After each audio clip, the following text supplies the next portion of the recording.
So AjaWilson was interviewed and probably said something that she shouldn't have said. AjaWilson just found out the IndianaFever won free agency, and let's just say, she's not handling it well. Her reaction? A mix of shock, confusion, and maybe even a mini meltdown. Sue Bird broke the news, and Aja went off. Was it disbelief? Or is she just realizing the league isn't her personal playground? Buckle up. This drama is just getting started. To Indiana, which I think everyone agrees right now has gone from, a team that made the playoffs last year, lost in the first round. They were building all these young pieces, of course, Caitlin Clark, to now an immediate contender with all the moves that they've made. I think Natasha Howard certainly stands out. I loved playing with Tosh. But when Sue Bird talks, people listen. She's got the receipts, and she's bold enough to call the IndianaFever the winners of free agency. But she didn't stop there. She added some extra heat, calling them legit championship contenders. The moment those words left her mouth, Aces fans were already reaching for paper bags, and Aja? Oh, she was not having it. You'd think someone told her basketball was being canceled for good. Sue Bird is one of the greatest point guards of all time in the WNBA. And she's someone who obviously is a part owner in the Seattle Storm. So hyping up another team is a bit of a conflict of interest, if we're being honest. Let's be real. Things were already looking rough for Vegas. They went from a dominant super team to scrambling like someone flipped the Monopoly board mid-game. Key players left, the chemistry's looking shaky. And now the Fever have swooped in like they just unlocked a cheat code. But the real dagger?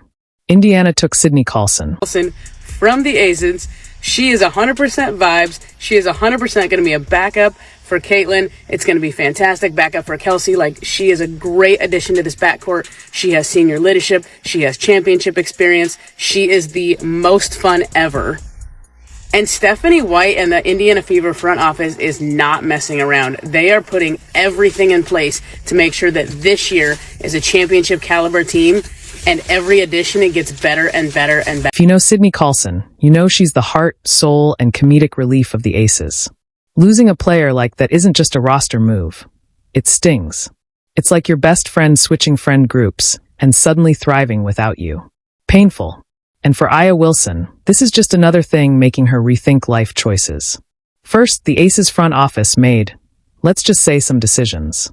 And now, her teammates are bailing like the building's on fire. MAGA Barbie, look, this is going to be good and bad for the Fever. And this is going to be good and bad for CC. Because if CC can't get a ring with the super Avengers that Kathy and the Indiana Fever has assembled, then... And the Fever?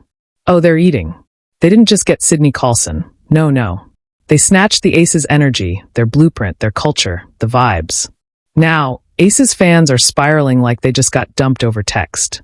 The tantrums are flying, and Twitter, or whatever we call it these days, is a complete mess. Vegas fans are out here screaming into the void, acting like their team didn't just win back-to-back championships. What do you mean Sydney Colson is joining the IndianaFever? What does that mean? Indiana is just being so fucking greedy right now. They took DB. They took Natasha. Now they got Sydney Colson. Why would they take Sydney from us? Giving. How dare you move on without us energy? Meanwhile, IndianaFever fans? They're thriving. They went from praying for a pulse to watching their team stack up like an Avengers roster. Caitlin Clark is on the way. The supporting cast is looking dangerous, and free agency? Won. And now, with Sue Bird's official stamp of approval, Fever fans are walking around like they just hit the lottery. Expectations have changed. I'm sure the way they're approaching this season have changed. I think the biggest part of DB joining this team is that she's already played for Steph. So I think that's going to help bridge the gap, because as we go along, we're going to talk about Vegas and Seattle, Atlanta.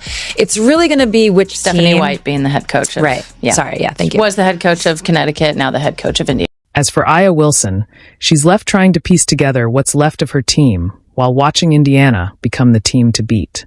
And look, she's a competitor. She's going to fight. But let's be real. She's not happy about how this is playing out. Who would be? The real question now. Can the Aces recover from this chaos, or has the balance of power officially shifted? Because if the Fever really did win free agency, Aja and Aces fans might need to get real comfortable with a new WNBA era. Indiana Fever went from, let's just make the playoffs, to hang the banners. And forget rational thinking. If you say anything less than Indiana Fever are inevitable, prepare for war. Nobody saw them going from lovable underdogs to legit threats overnight. And the worst part, no one can even argue with it. They getting paid in what? That are like, no, but players who will be free agents next year. There's a lot of other shit going on that players are like, this ain't where I want to be.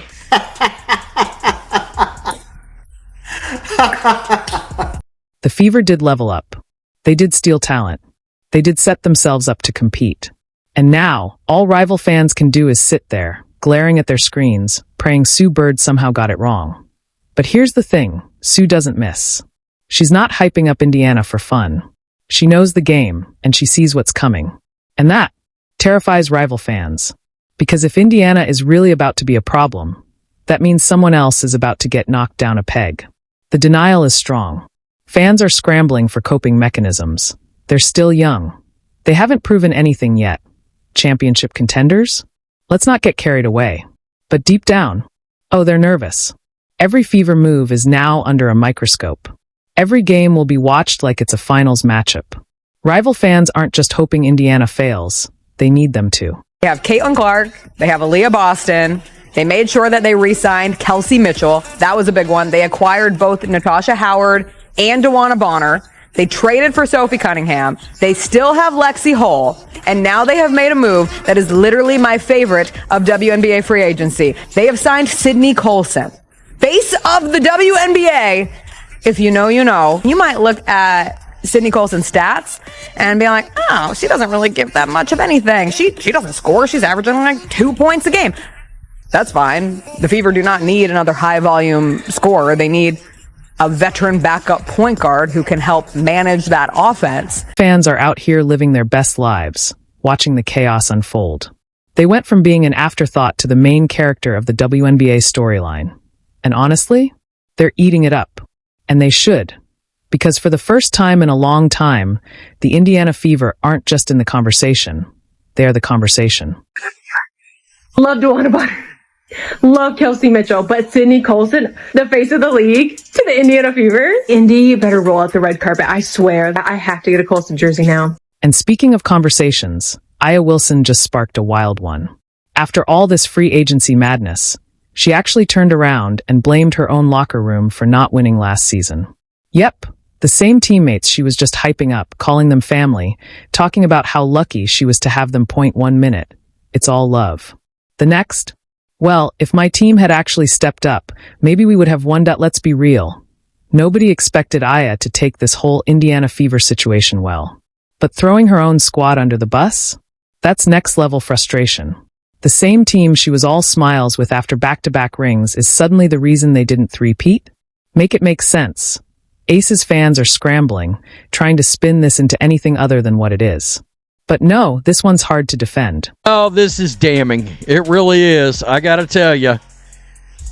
You see this quote. Quote, it wasn't a championship locker room. Wow. Wow. Okay. Interesting. Holy smokes. Las Vegas Aces. She didn't mean it like that. She was just being honest. It's tough love. Sure, okay. But let's not pretend half the team didn't hear that and immediately start side-eyeing her. If you're in that locker room, you definitely feel some type of way. Imagine grinding all season, battling injuries, sacrificing your body for the squad, only to hear your star player turn around months later and basically say, yeah, they weren't good enough. That group chat is on fire right now. And Sydney Colson? She's probably somewhere laughing, sipping tea, knowing she got out just in time. Is not given yet to take it. You know, those life lessons have kind of transformed me into who I am now. And, you know, I know that this is not going to be an easy road. I know that this is, I probably took the path of most resistance. But that's what's exciting to me because that's what I've always done and I've always flourished. And the timing? Hilarious. Free agency just ended. Roster moves are locked in. There's no undo button now. The Aces have to move forward with whatever chemistry they've got left. And you know rival fans are eating this up. They've been waiting for any sign of cracks in Vegas's armor, and Aya just handed them a whole wrecking ball. Meanwhile, Fever fans? They're chilling, popcorn in hand, watching the defending champs implode while their own team is thriving. Yes, the same Indiana Fever that spent the last few seasons as the league's punching bag are suddenly looking like contenders. And the Las Vegas Aces? They've gone from a dynasty in the making to a full-on soap opera with weekly plot twists. Aya doesn't even have her best friend Sydney Colson anymore. The comedic glue of the team is gone. And now the vibes? Absolutely in shambles. And just when you think it can't get worse, Kelsey Plum decides to light the whole... Okay, and she is very much excited. Scratch that, she is ecstatic to be at LA Sparks, and she's talking about how this is the best treatment she's received as a WNBA player. This is an... Oh yeah, Kelsey Plum. The Aces' golden child. The fan favorite. The sharpshooter. She just went on record saying she's never been treated as well in the WNBA as she has been since leaving Vegas for the Sparks. Ouch! If you're AjaWilson, this has to feel like a full-on ambush at this point. First, she loses players left and right. Then, she accidentally throws shade at her own teammates. And now, one of her best scorers is out here exposing just how messy things really were behind the scenes. Somebody check on Aya. And let's be real, Kelsey didn't just say that out of nowhere. Players don't just start airing out their old teams unless a lot has been bubbling under the surface. And judging by the way Vegas is unraveling, oh, there's tea. Hot, scalding tea. Teacup without handle fire. Better than I've ever been as a WNBA player. Which is, that's not an ideal one. It's not an ideal thing to hear from a player from their previous franchise, especially if you're the Aces, who are seen as like the gold standard for WNBA franchise.